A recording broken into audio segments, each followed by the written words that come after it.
Welcome, everyone. Thank you for joining us this morning or this afternoon. I see we have a number of participants joining us from places other than North America. My name is Christy Tabai, and I am the Gender Senior Specialist with the TOPS program. TOPS is short for Technical and Operational Performance Support, and we are in the final months of a 7-year program. We're really happy that you're joining us today. And when I say us, that means there are 2 other colleagues in the room or virtually in the room with us. The first is Lori Starr, and I'm sure some of you are familiar with Lori. She has provided support on theory of change, some of the consultations that we've had with Food for Peace and others, as well as providing support to the gender component of the TOPS program. Lori is going to be managing the chat box this morning, and I encourage you all to post your questions, suggestions, recommendations, and resources in the chat box. We recognize that some of you are very familiar with Food for Peace programs and the gender analysis process, and so some of this information may be repetitive. There are people who are joining us who are less familiar with the gender analysis process, and so they may have questions. So the chat box is really a great space to be able to ask questions and to be able to provide support to those who may be less familiar with the process. Also with us is Adrienne Todella. Adrienne is a Knowledge Management Officer with the core group, and I'm going to turn it over to Adrienne to provide some information about the Adobe platform that we're using today and technical support if needed. Adrienne? Hi again, everyone. This is Adrienne Tadella. I will be managing the technology in the back end of our webinar today. Just so you know, please be reminded that this webinar is being recorded, and the recording, the materials, and the resources that you will be sharing with us today will be posted on the FSN network early next week, so watch out for that.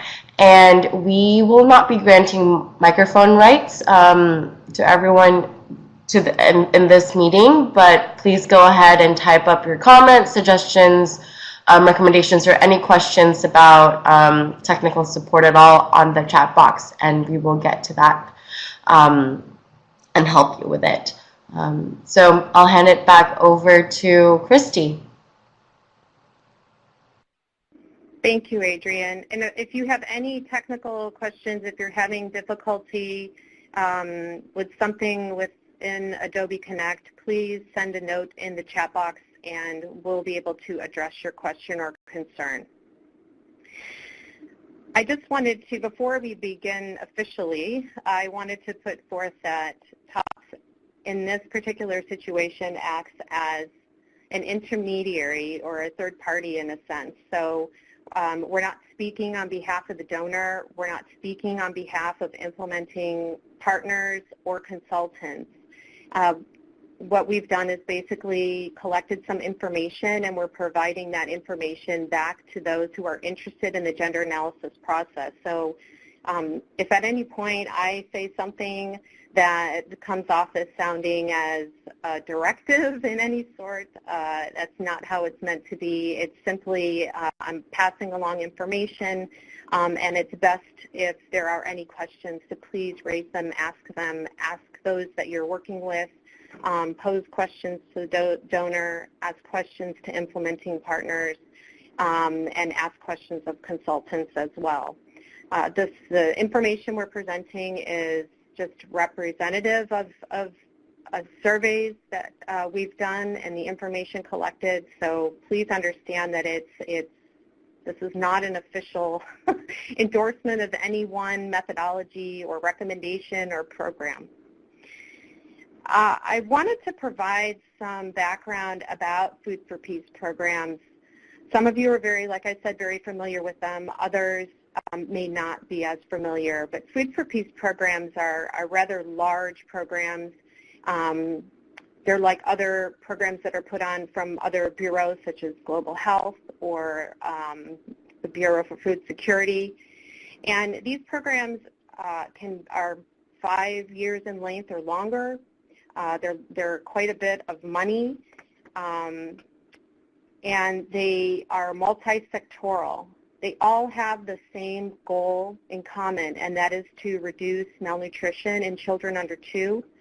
There's a big focus on maternal and child health, but there are also other sectors as well represented.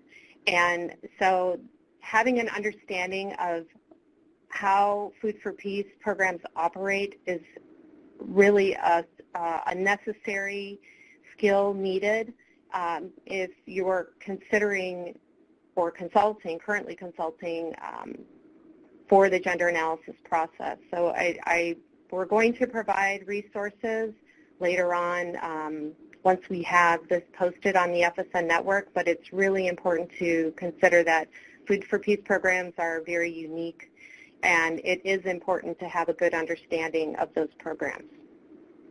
It wasn't until a few years ago that a gender analysis was required for Food for Peace programs. So it has evolved and things have changed. So if you participated in the process, let's say in 2013, the process has changed, and it has become, as these programs have changed, and we're addressing various issues which include the potential for emergency or the potential for conflict, the potential for interruptions in programming. It's really become more complex, and these are things to consider. Some implementing partners have gender specialists or gender teams even within their organizations, and others do not have those types of teams or specialists on board, and so they utilize and rely on consultants to do a lot of this work. So I'm going to get started and talk about the background of how this webinar came about. So as I mentioned, there's been an increase in the demand for gender integration within Food for Peace programs within the past few years. This was really started when USAID updated their gender equality and female empowerment policy back in 2012. So we've seen gender analyses go from something that maybe was a little more simple to something that is developed into a more complex analysis. And because there's been this complex analysis required,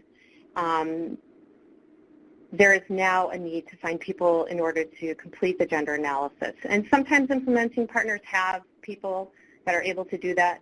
Sometimes they don't, and they call on consultants. And sometimes there's a collaboration between the partners and consultants. But earlier this year, it was noticed that TOPS was receiving requests to send out its list of consultants to implementing partners. Partners were searching for consultants, and TOPS keeps a list of consultants. We don't provide recommendations, but we simply provide a list of people who are interested in providing their services to complete the gender analysis for Food for Peace programs. So we're started to see more requests for that consultant list. And as a result, we wanted to see how we could address some of the gaps. So we sent out a survey in May of 2017, and overall we had 18 respondents. 8 were consultants, and 10 were implementers.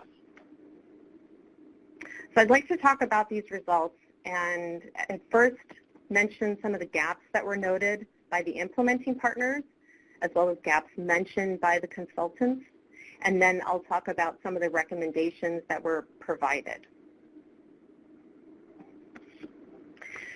So implementers were asked what types of gaps they see in some of the consultancies that have been completed, as well as we also asked about some other questions as well, resources that they felt would be helpful. But we're going to address the skill gaps first.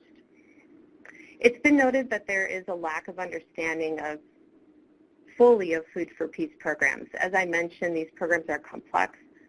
and multisectoral. So if someone comes in with, let's say, a health background, they may not be as familiar with how agriculture and livelihoods or natural resource management or resilience programming plays into the Food for Peace programs.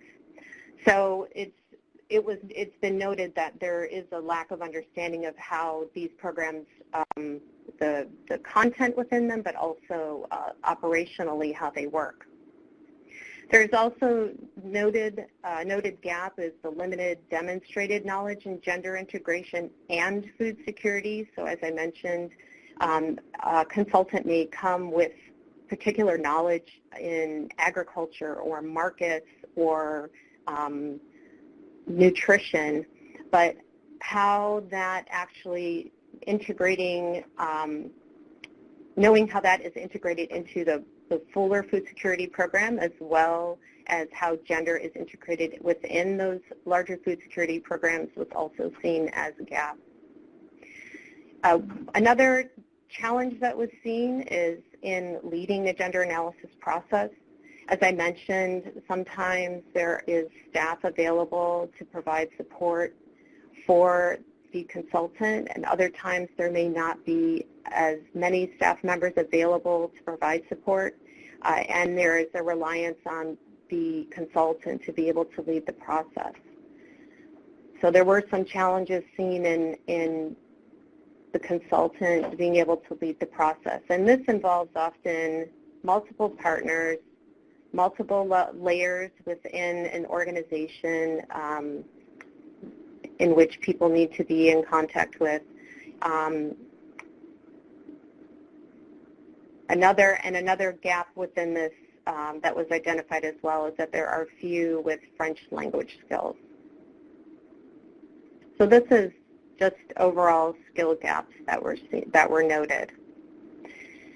In terms of the process and output issues, it was noted that some gender analyses ended up being a focus. They were women focused rather than gender focused. Also, it was noted that there were many times an overview or an assessment of the state of the field being given within the gender analysis, but there were no recommendations around actionable items or activities to take on as the result of the gender analysis. So someone may come in and take a look at the political situation and how that relates to gender, and then issues around health, nutrition, agriculture, resilience, youth.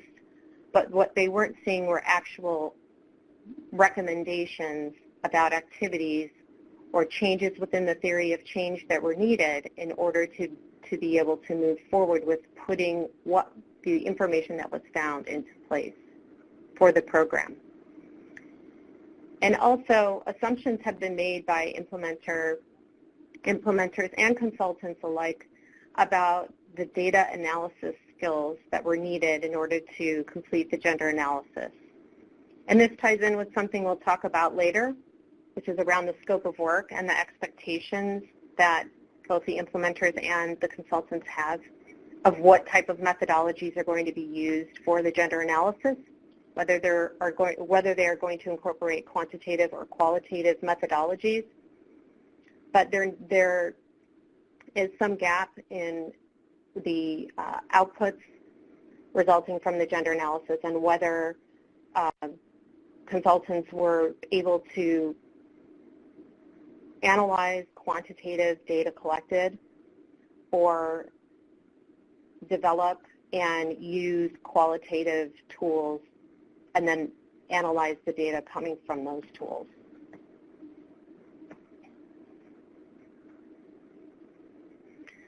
Consultants also identified some gaps as well that they saw during their time as a consultant for the gender analysis process. One of the gaps identified was that they were finding that key information about the program was not being shared with them either at all or in a timely manner. And when we talk about key information, In some cases, we're talking about the objectives of the program. We're talking about targets, M&E data, the program theory of change, and lessons learned. And when we're talking about lessons learned, it's possible that in some cases, some implementing partners have had programs prior to the one that they're implementing at the moment, and they could have evaluations from the program, from the previous program. And that information would be really valuable for consultants to be able to have some context and background as to why some of the activities or strategies were chosen for the follow-on program. So that information would be really helpful. It was also noted that sometimes there are other types of studies going on at the same time, and these could be barrier analysis, or it could be an environmental assessment, could also be something around conflict or market, value chain analysis. And it would be helpful to be able to coordinate with some of the consultants that are working on those other assessments and studies to be able to share resources and tools. And in some cases, there could be some efficiencies created, as some questions may be able to be used in other surveys that other assessments are completing, and that would cut down on survey fatigue among participants, as well as just maybe bring to light some additional issues or opportunities within both of the assessments and analyses.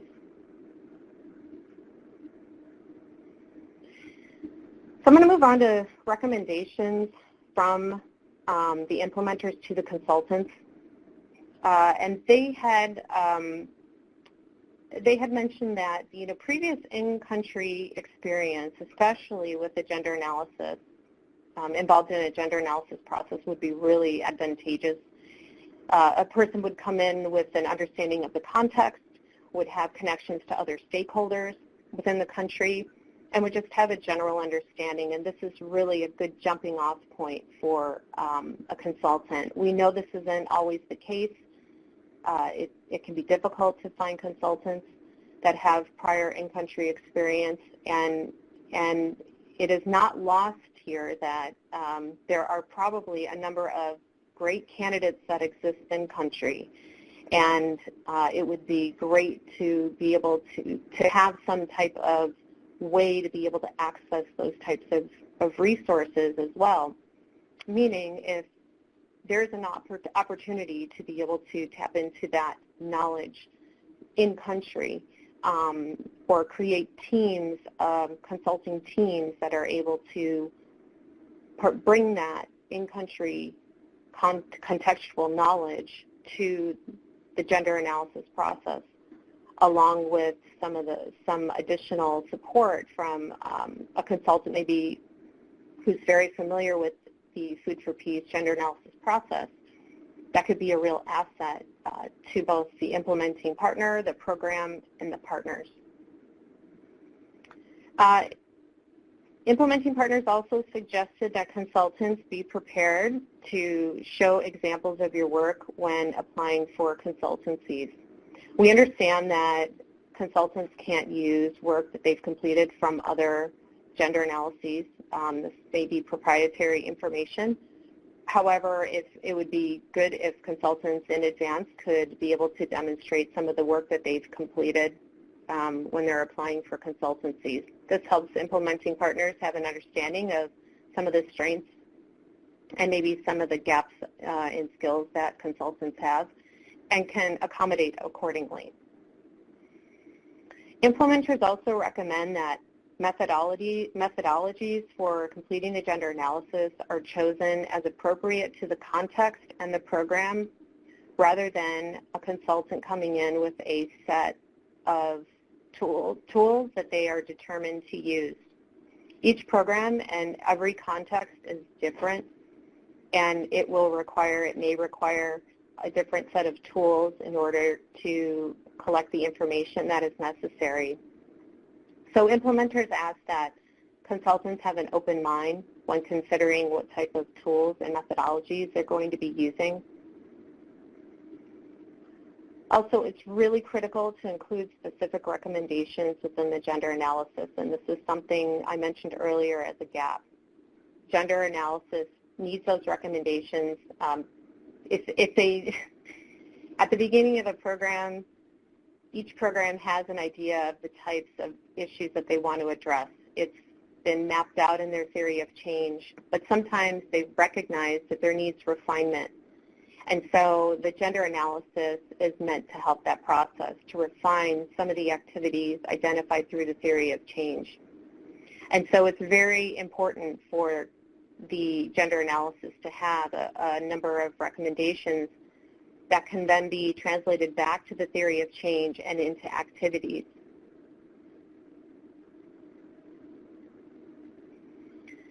Consultants also have some recommendations for implementers. They were curious to know if there are trends or any particular activities that are specific to Food for Peace programs that are becoming promising practices or promising approaches. It would be useful to see data and details around that, so there's an understanding of whether or not a particular approach could be applied to this program. Also, it was requested that a template or an example of a gender analysis conducted by a Food for Peace funded program be available as well. And when we post our the resources from the webinar, we will include examples of gender analyses that have been completed for Food for Peace programs. So it's one thing that we can do.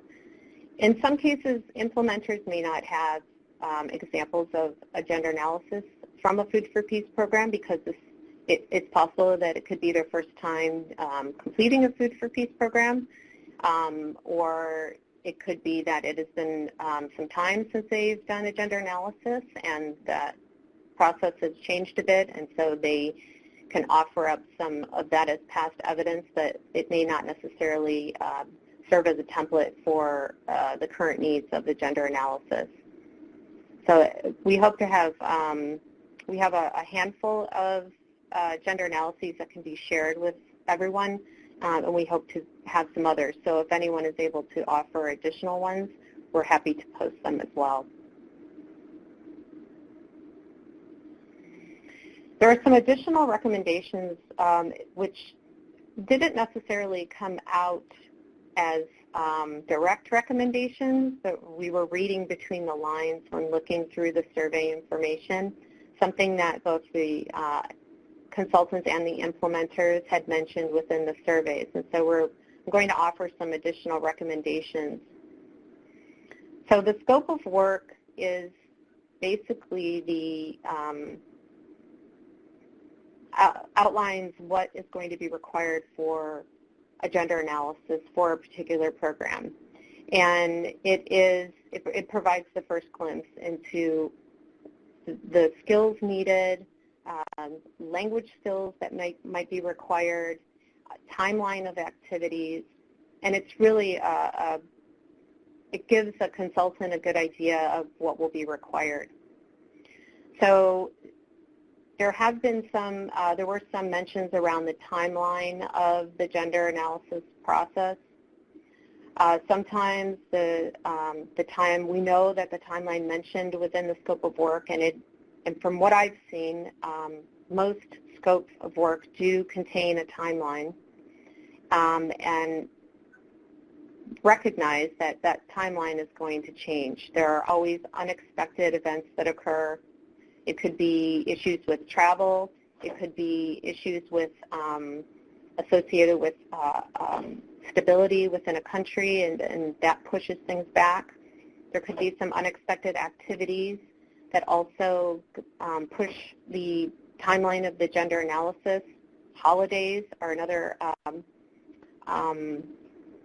possible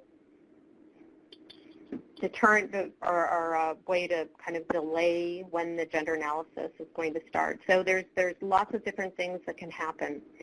So it's really important for consultants to understand that if they are looking at the scope of work and the scope of work and the timeline given seem unrealistic, it's really important to raise that issue at the beginning or in negotiations with the implementing partner, because there's time to be able to adjust that timeline.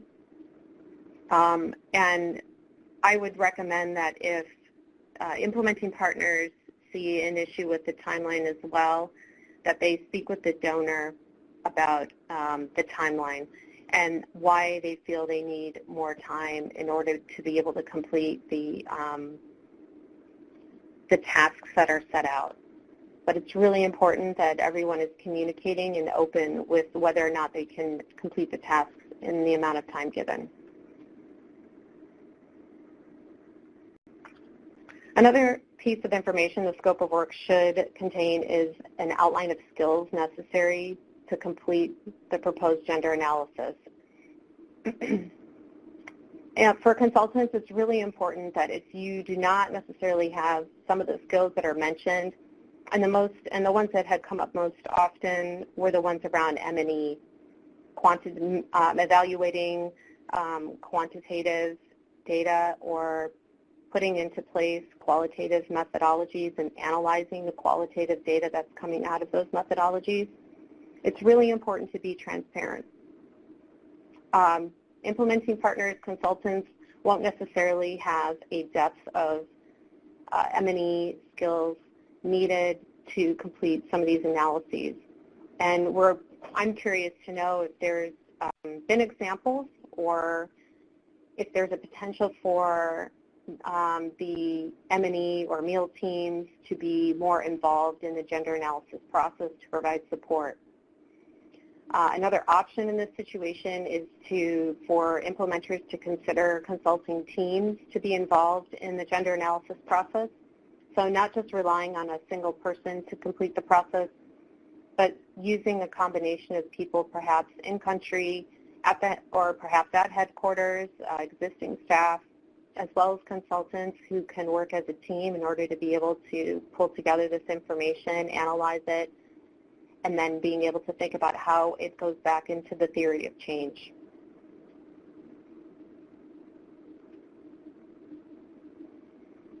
There was also additional recommendations around staff involvement in the gender analysis process. From the implementing partner perspective, it would be consultants thought it could be helpful for the implementing partner to facilitate introductions to people who might be helpful during the process, but who might not be directly engaged. So for example, there are perhaps people at the headquarters level or the country office level who are involved in M&E who could be helpful with the data collected, or be helpful in being able to obtain some of the data that has already been collected, or maybe the consultant just has some questions. It would be useful and helpful for the consultants to be able to have access to people who could serve as resources, even though they may not be directly involved with the gender analysis process. And for consultants, it's really important that program staff are involved in the gender analysis process. It was conveyed that in some cases, program staff were left out of the gender analysis process, and it's believed that those staff that are able to become involved with the gender analysis process within a program will have greater buy-in to the recommendations that come out of the gender analysis. And so it's really important for consultants to involve as much program staff as possible. And of course, this should all be in consultation with the implementing partner to make sure that people have the time and space cut out to be able to provide support to the process.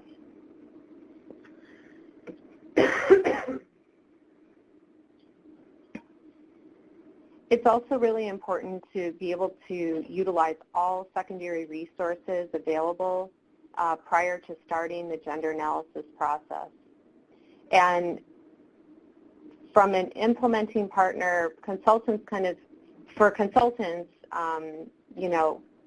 they don't know what they don't know. So some information that they are seeking is not available online. Some documents may be internal. We know evaluations don't always make it to USAID's deck, their clearinghouse of documents, in a timely manner.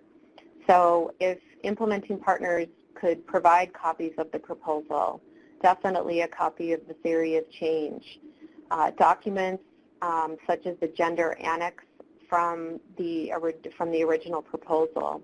All of this information is helpful, but of course not available online. So we encourage implementing partners to provide this type of background information in order to be able to give a little bit of contextual background for the consultants. I also want to mention that we know that not everything is spelled out and very easy for consultants, and we've pulled together a list of, an illustrative list of resources, links that will be useful for consultants, and we're going to list those along with the recording from this webinar on a page within the FSN network. I know, just to kind of back up a little bit, the process may not be very clear from what I've just presented to some of those consultants who have never done work for a Food for Peace program. So the list of resources that we'll have on the FSN network will be more or less a step-by-step process of some of the resources you should be looking at ahead of time. We did ask implementing partners to provide a list of some of the resources they felt were most useful, and we asked consultants to tell us what types of resources they were utilizing for the gender analysis process. And some of those most noted included ADS 205. It also, people noted the Women's Empowerment in Agriculture Index, but less often mentioned were documents such as the RFA for the country in which people, the consultant would be working in. And that information is available along with specific country information and USAID Food for Peace's technical reference chapters, which also provide a lot of insight and guidance into Food for Peace programming. So that list is going to be available on the FSN network, but we of course encourage people to add additional resources that they think might be helpful. Lori, I just want to turn to you and see if at the moment there's anything, any questions or comments that you feel have come up that we could address. Yes, we can, and just for your information, I've been kicked out of Adobe, so I'm trying to reconnect. There's a discussion going on. Meryl and Jordan from IVTCI mentioned, I think there's a little confusion over whether or not independent gender analyses are completed. And if you can elaborate on the distinction between the gender analyses where IPs are hiring independent gender consultants and the gender work that's carried out at baseline by the third party. That's a great question, and perhaps you can help me with that as well, because I know less about the baseline work that's done. Well, I attempted to answer it online, just letting Meryl know that actually most IPs are either carrying out the gender analysis themselves or contracting independent gender consultants to carry out this required component by Food for Peace. And that information takes place typically in year one, and it augments the baseline information. Sarita Karki asks if baseline needs need to be taken into account while conducting gender analysis. Carla, maybe I can turn this over to you if you're willing to type in a response while I try to get reconnected. Is that, would you mind speak? I mean, I don't want to speak on the behalf of Food for Peace here, but Carla is online, as are many gender fellows. Great, great. So if you're able to provide a response to that question, that would be helpful. But in fact, I even have some questions about that as well. I imagine the way it's meant to be is that the or maybe I'm wrong, that the baseline data becomes available before the gender analysis. But we know that the gender analysis is preferred to be completed within year 1 of the program. So I imagine at times that the baseline data is actually not available for the gender analysis process. Lori, do you have any knowledge of how it's gone in the past? Well, there is a lag, but usually the data are available, but they may not be finalized. So Rita, could you clarify what you mean by, oh my goodness, I'm having some Adobe challenges here. Could you clarify what you mean, Sarita, by baseline needs need to be taken into account? I'm not quite sure what you mean there. If you mean the data, or just if you could please, as the GA objective and baseline for the project have, okay, the objective for a gender analysis and the baseline have different purposes. Yes, indeed, they do. And within Food for Peace programs, the gender analysis typically takes place after baseline. And it is to really dig into those gender issues. The baseline, as you are, or may or may not be aware, it certainly asks questions related to gender, but it's limited. The baselines are long, and there are, I think right now, 8 specific questions on gender. And so we might get the what, but we certainly don't get the why. We don't understand the nuances of power dynamics. We get something to start with, but the gender analysis is meant to really flesh out the gender context in your new implementation area. And let's see, Sarita is there. Let's see, Rena is commenting. Oh, yes, I'd say yes. It's about triangulating and building on different data sources. I'd imagine that the gender analysis could build on and dig deeper into some of the indicators that are collected at baseline. The timelines of when the data are coming in, this is the challenge. But again, the data comes in, and it may not be final. So in my experience from conducting a number of baselines, it may not be finalized, but the actual values that you get when those data are finalized, they won't be changing by, large percentage points. It's a matter, sometimes it's a matter of cleaning the data, and the percentage points change by a tenth of a percentage, maybe 1%, but it certainly is enough data for the gender analysis to start on. I think it's, thanks, Lori, and I really appreciate the chat that's going on online, because this is really, I don't have all the answers, and in fact, because every situation is a little bit different, the baseline data may be available when the gender analysis is taking place.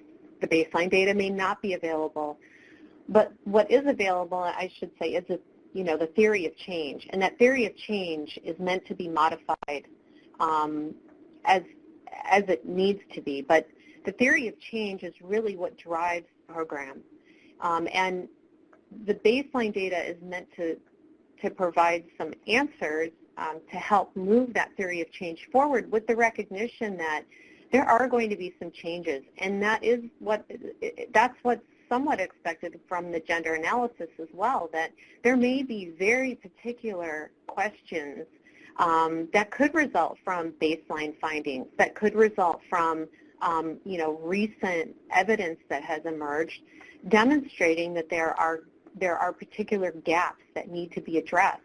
And the gender analysis is meant to flush those very specific areas out. It's not meant to be an assessment of the situation.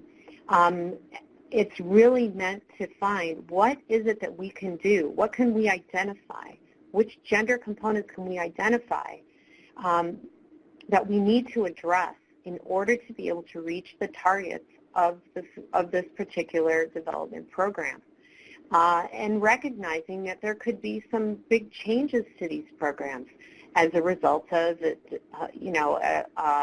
a rapid onset emergency, a flood that takes place, an earthquake that occurs, building conflict is kind of something that people watch and then it can explode very quickly, but these are all realities within development programs that need to be taken into account when completing the gender analysis. And if the gender analysis, the result of it, is able to make very specific recommendations at points within the theory of change where by making a modification or an addition to a current approach, strategy, or activity could really bring about impact at the program level, then that's exactly what we're seeking within the gender analysis, and those recommendations need to be made. So there's quite a stream of conversation. Great. I'm going to try to link a few of these together. Meryl's clarifying that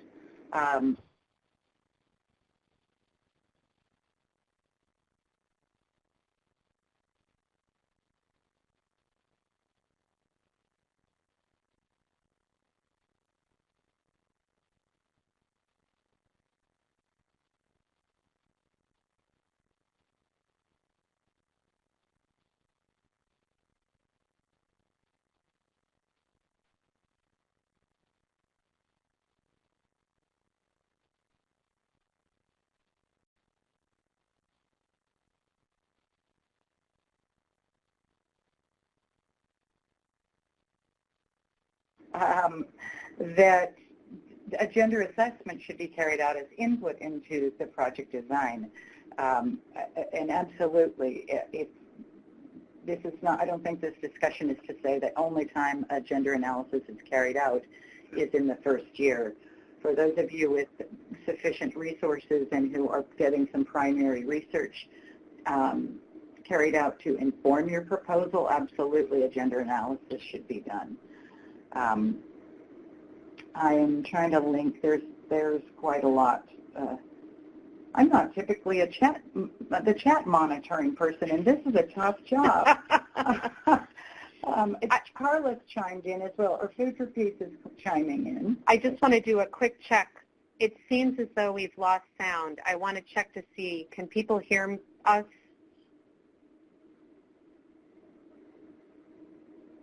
Okay, great. Thank you. Thank you. Okay. Yes. Food for Peace is highlighting that gender analyses are now not required in emergency programming. Third-party monitoring is used in emergency programming. And this might just be a difference in terminology. I think IPs frequently say third-party monitoring to also reference the third-party baseline studies and lines that are now required in Food for Peace development programs.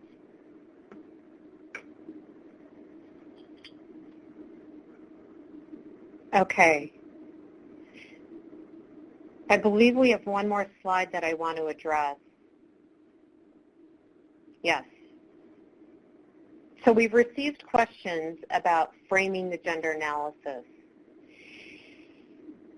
And many times, actually probably in the beginning when the gender analysis was first required, the gender analysis was framed within the ADS 205. And for those who are unfamiliar with ADS 205, ADS 205, or the ADS system in general, is a set of directives for USAID on how to do business, operationalizing policies. It also provides good information to implementers and consultants, technical staff, program staff, about how USAID does what it needs to do. So it's great background for us. And ADS 205 provides information about the gender analysis, and it defines domains of analysis. In the beginning, there was somewhat of a strict adherence to those specific domains of analysis, and they're very important to consider when doing the gender analysis, but we recognize that there may be other domains or other areas that people wish to bring in the gender analysis process. Now, organizations themselves also have frameworks defining how they do their work in gender integration. I'm not sure if organizations have frameworks that are as specific to food security. and gender integration, but they certainly, some have their own specific frameworks. So it's really important before undertaking a consultancy to have an understanding of how an implementing partner views its own internal framework on gender integration with the expectations of USAID, the domains of analysis, and how those two work together for the food security program. And that may be very difficult to grasp in a very short period of time. Some of these frameworks, I believe, from the implementing partners are available online. I'm thinking of, for example, CARE has a website that's pretty extensive, but there may be others as well. And of course, if you're an implementing partner on the call right now and you're able to link to your frameworks, we welcome you to share them in the chat box. But it's really important to have an understanding that organizational frameworks need to be taken into consideration when doing a gender analysis, because it's part of their programming, their vision, along with what was requested by Food for Peace and the RFA. And so that is going to underline some of the work, it's going to underline their work. So it's really critically important to have that understanding. I have a couple of other items I wanted to mention, just bringing over my notes, because we did receive some requests that we aren't necessarily able to help out with, but others we can. We were asked if we're able to provide a draft scope of work for Food for Peace programs for the gender analysis in particular. And I really thought about this for a while, and we've had this discussion, and I'm not exactly sure how this particular scope of work would differ from other types of scopes of work for a gender analysis. I imagine each, for a scope of work, there's background information, there's a requirement, qualifications that are needed, so stating what type of data collection will be used, what types of skills the consultants will need, and a timeline of when and how this work needs to be done. So if there are others that have ideas about what additions to a scope of work for a gender analysis for a Food for Peace program, if people have that other recommendations, I would welcome them. We also received a request for us to send out a recommended list of consultants for Food for Peace gender analyses, and as a third party, TOPS operates independent, and we don't recommend any particular person or entity, but we can share information, and it is really up to the implementing partner to do some due diligence in looking at the qualifications of each consultant. I would suggest, it's probably, in looking for consultants, of course, it can be very competitive, but reaching out to colleagues from other organizations may be helpful.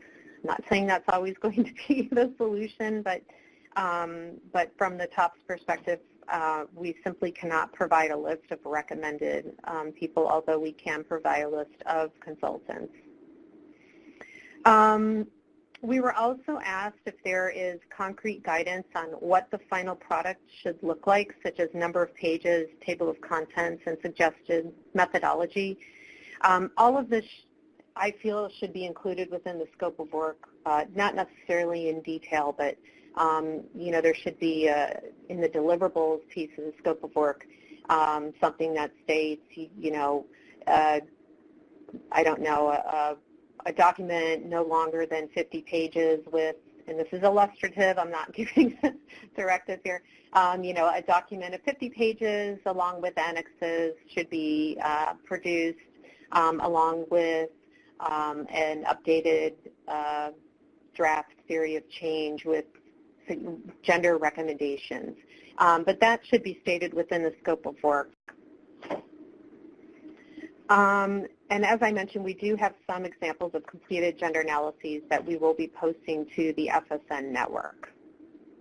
We were also asked to provide, if it's possible, to provide some of the promising practices or approaches Food for Peace recommends.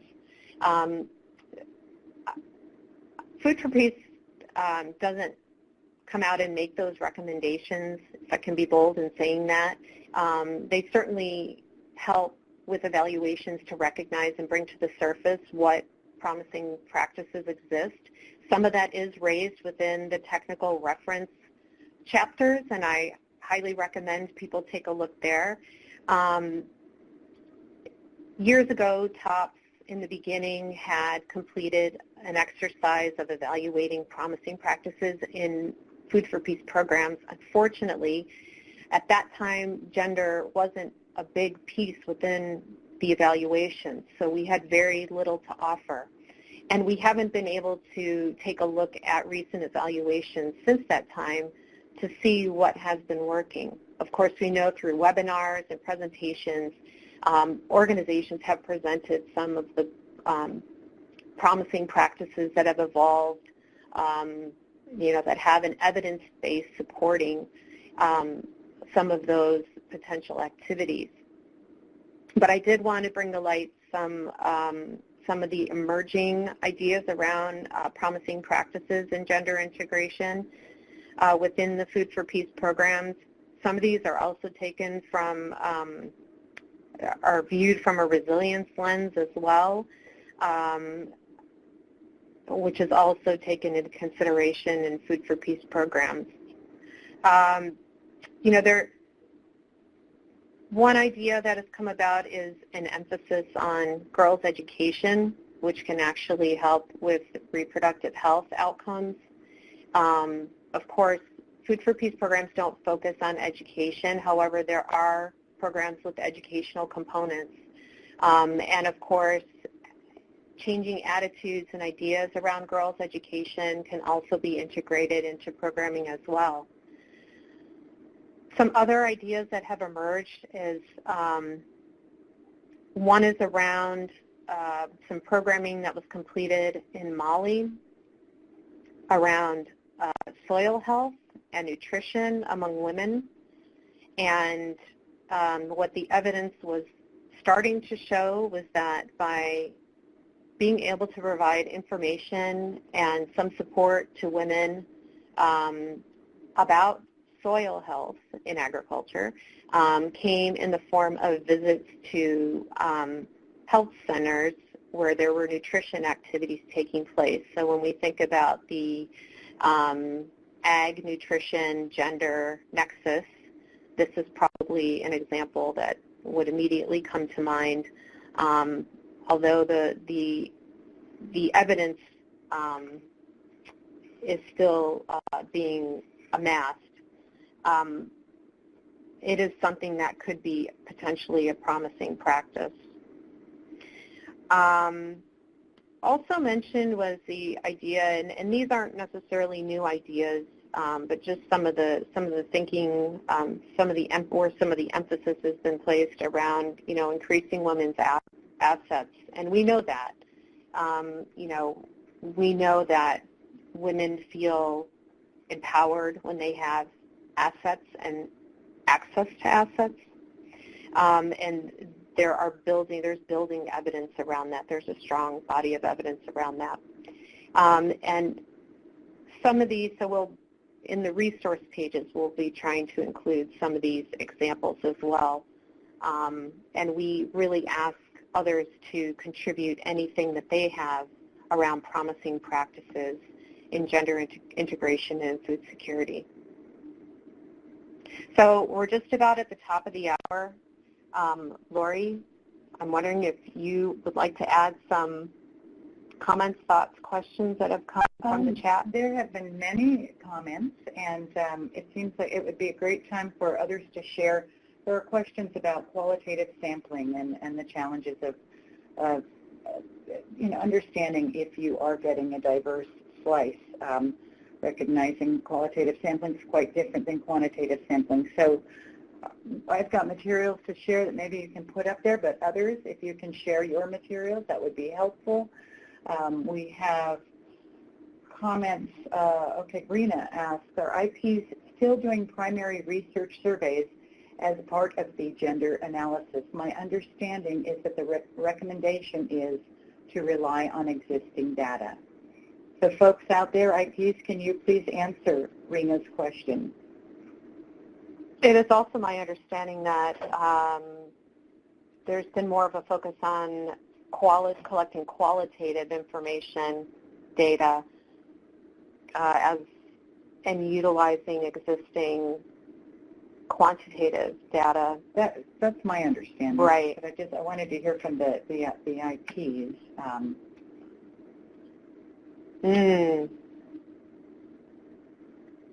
Okay, Rena's reacting to Sarita's question about survey. I don't think she was. I don't know. I may have misunderstood Sarita. I didn't read that message as being a quantitative sampling, as in representative sampling. I just speaking of qualitative sampling, which can also be difficult. But maybe you can clarify, Sarita. We also have clarification from Food for Peace. The issue with domains of analysis being established prior to considering the context and the theory of change is that information is collected that is not relevant. Food for Peace development programming is very broad, and we at Food for Peace have noted that often the analyses are a mile wide and an inch deep. Thus, we're suggesting a deep dive during the gender analyses on the key gender issues along the TOC where more understanding is needed. So using the TOC to whittle down the data that you're collecting, taking an overlay of the established domains, seeing how that relates to your theory of change, and digging in on relevant issues is what Food for Peace is recommending. So I wanted to make a brief note that we've mentioned we're going to be listing resources on the FSN network. We're also going to be trying to continue the discussion that's taking place here on the FSN network as well, because we recognize there are other questions that have not been answered or addressed. I also wanted to say that in addition to those resources that are going to be posted, there are 2 webinars that took place quite some time ago within the past year around both identifying the gender context and pieces of the gender context as well. Lori did a webinar about the gender analysis and the theory of change. We're going to be posting those materials to the FSN network as well onto a specific page where you'll find a recording of this webinar. And hopefully it'll be able to answer some questions that people still have around the theory of change, around how information is being collected. But we also hope to be able to continue some of this discussion on there as well.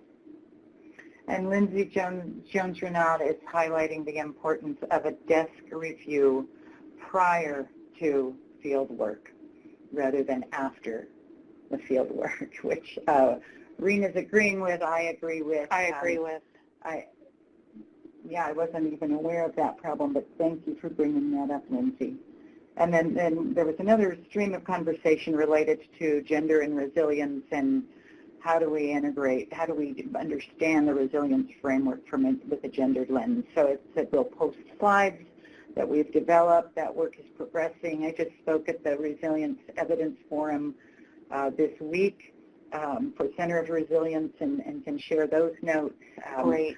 But this is, I'm glad you brought that up. I mean, these are 2 streams of analyses that's like 2 fast metro streams. We're gathering data and a lot of evidence on resilience and a lot of evidence on gender, and the 2 trains have yet to meet. Gender is often not a part of the resilience conversation among the resilience crowd, so I think it's up to us to ensure that it is considered. It's getting there, though. We're gaining speed and momentum. I'm keeping my fingers crossed. Me too. I'm hopeful. So on that note, I hate to stall the conversation, but we're just after 10, and we're going to go ahead and end the webinar here.